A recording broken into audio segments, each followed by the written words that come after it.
आज के स्टोरी बहुत ही खास होने वाले हैं, तो इस स्टोरी को ध्यानपूर्वक जरूर सुने। तो चलो स्टार्ट करते हैं।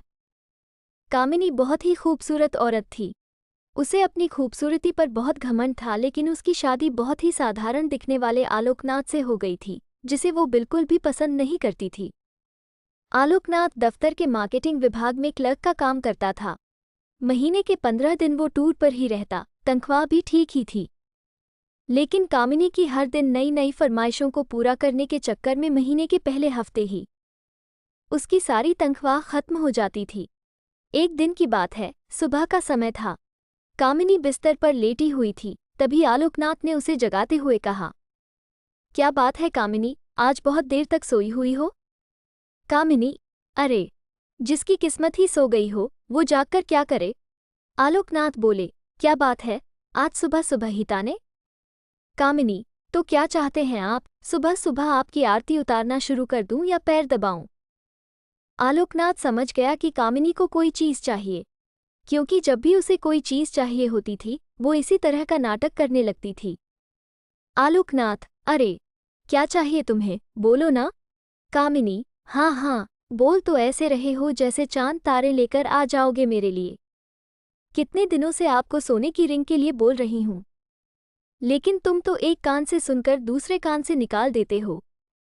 आलोकनाथ, अब जितनी हैसियत है मेरी उतना ही तो कर पाऊंगा मैं, और अभी मेरा हाथ तंग है। 2-3 महीने रुक जाओ ना, फिर दिला दूंगा मैं। कामिनी, तो फिर मुझसे पूछते क्यों हो कि क्या चाहिए? जाइए, अपना काम करिए, मेरे सिर में बहुत दर्द है। आलोकनाथ क्या करता?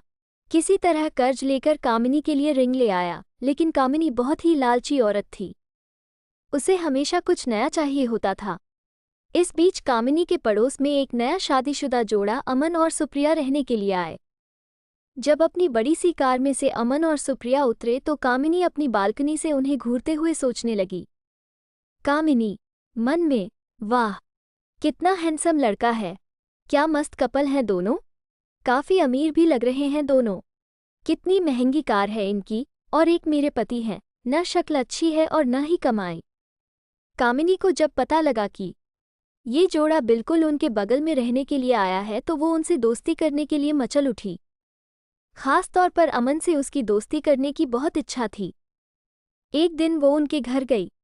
उसने दरवाज़ा खटखटाया, दरवाज़ा अमन ने ही खोला।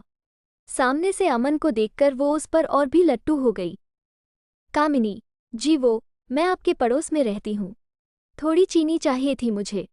अमन, जी, अभी देता हूँ। अमन, सुप्रिया सुप्रिया, जरा कटोरी में चीनी तो ले आना। सुप्रिया चीनी लेकर आ गई। अमन ने उसे कामिनी को देने को कहा। इस बीच कामिनी की नज़र अमन के घर पर थी। काफ़ी महंगी और एंटीक चीज़ों से सजा हुआ था उनका घर। जब सुप्रिया ने कामिनी को चीनी की कटोरी दी तो उसकी नज़र सुप्रिया के गले में पहने नेकलेस पर गई। उसने अंदाजा लगाया कि ये डायमंड का ही होगा। सुप्रिया और अमन दोनों ने कामिनी को घर के अंदर आने को कहा, तो उसने कहा कि फिर किसी दिन।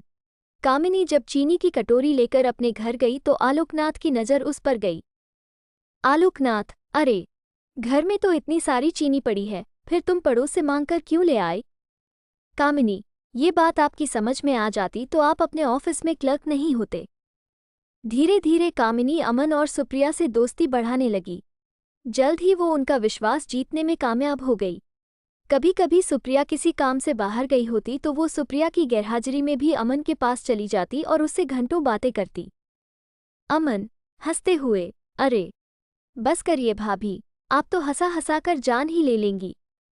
कामिनी, अरे, ऐसा मत कहिए अमन, आपकी जान हमारे लिए बहुत कीमती है, हम तो आपके लिए अपनी जान भी दे सकते हैं, एक बार बोलिए तो। अमन, ये आप क्या कह रही है? कामिनी बोली, आप तो सीरियस ही हो गए।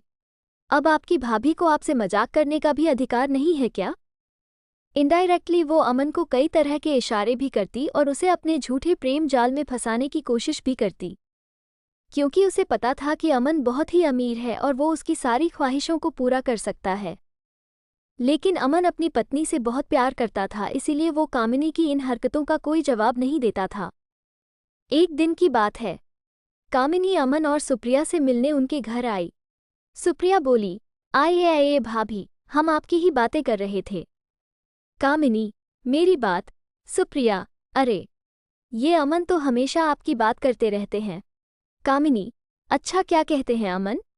सुप्रिया, यही कि आप बहुत अच्छी है। कितनी मज़ेदार बातें करती है। आपके जैसी पड़ोसी मिलना तो आजकल के समय में बहुत ही मुश्किल है। सुप्रिया के से मुंह से अपने लिए अच्छी अच्छी बातें सुनकर कामिनी मन ही मन बहुत खुश हो रही थी और उसे लग रहा था कि एक ना एक दिन तीर निशाने पर लग ही जाएगा। इस बीच सुप्रिया के भाई की शादी तय हो गई। उसके मायके वाले उसे बार बार बुला रहे थे, इसलिए सुप्रिया को शादी के 20 दिन पहले ही जाना पड़ा। अमन को इतनी लंबी छुट्टी नहीं मिलती, इसलिए उसने शादी के कुछ ही दिन पहले जाने का तय किया था। इधर कामिनी को जब पता लगा कि सुप्रिया 20 दिनों के लिए अपने मायके जा रही है तो उसने मन ही मन एक प्लान बनाया। कामिनी मन में, यही सही मौका है अमन को फंसाने का। आलोक भी बाहर है और सुप्रिया भी अपने मायके गई हुई है। सुप्रिया को मायके गए हुए अभी 2 ही दिन हुए थे। रात को 9 बजे कामिनी ने अमन के घर का दरवाज़ा खटखटाया। अमन ने ज़रा देर से दरवाज़ा खोला। कामिनी, क्या बात है अमन, बहुत देर कर दी दरवाज़ा खोलने में? अमन बोला, अरे भाभी, वो किचन में रोटियां बना रहा था। आपको तो पता है ना मुझे बाहर का खाना बिल्कुल पसंद नहीं है। कामिनी, अरे तो मुझे कह दिया होता, मैं बना देती। लगता है आप मुझे पराया समझते हैं। अमन, अरे नहीं नहीं भाभी, ऐसी बात नहीं है। मुझे खाना बनाना अच्छा लगता है। कामिनी, लेकिन मुझे ये अच्छा नहीं लगता कि मेरे रहते हुए आप किचन में खाना बनाएं। कामिनी भले ही अपने घर में कम ही खाना बनाती थी, लेकिन यहाँ तो उसका मकसद कुछ और था। वो किचन में गई और उसके लिए फटाफट खाना बनाने लगी। उसने ना सिर्फ खाना बनाया बल्कि अमन को खिलाया भी। अब तो कामिनी सुबह शाम उसके घर आती और उसका खाना बनाती। अमन को कामिनी का ये स्वभाव बहुत अच्छा लगा। एक दिन, अमन, कामिनी भाभी, मैं आपको क्या कहूँ? सच में आप मेरी बहुत मदद कर रही हैं, नहीं तो खाना बनाना और ऑफिस भी संभालना सच में बहुत मुश्किल काम है। एक दिन की बात है, कामिनी सुबह सुबह अमन के घर आई। अमन को लगा कि हर दिन की तरह वो खाना बनाने आई होगी, लेकिन हर दिन वो 8 बजे के बाद आती थी। लेकिन आज तो 7 ही बज रहे थे। कामिनी, अरे अमन, वो क्या है ना कि आज मेरा शॉवर खराब हो गया है।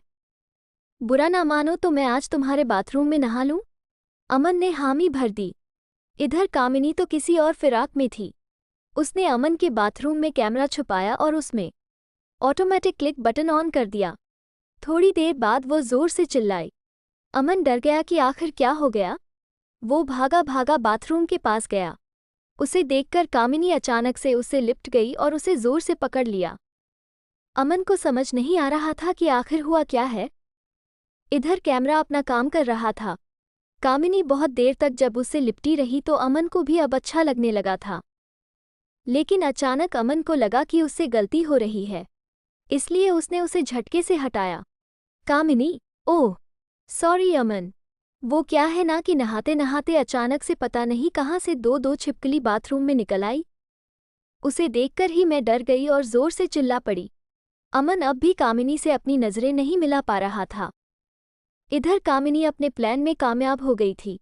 अमन के साथ उसकी सारी तस्वीरें कैमरे में कैद हो गई थी, जिसमें उन दोनों ने एक दूसरे को गले से लगा रखा था।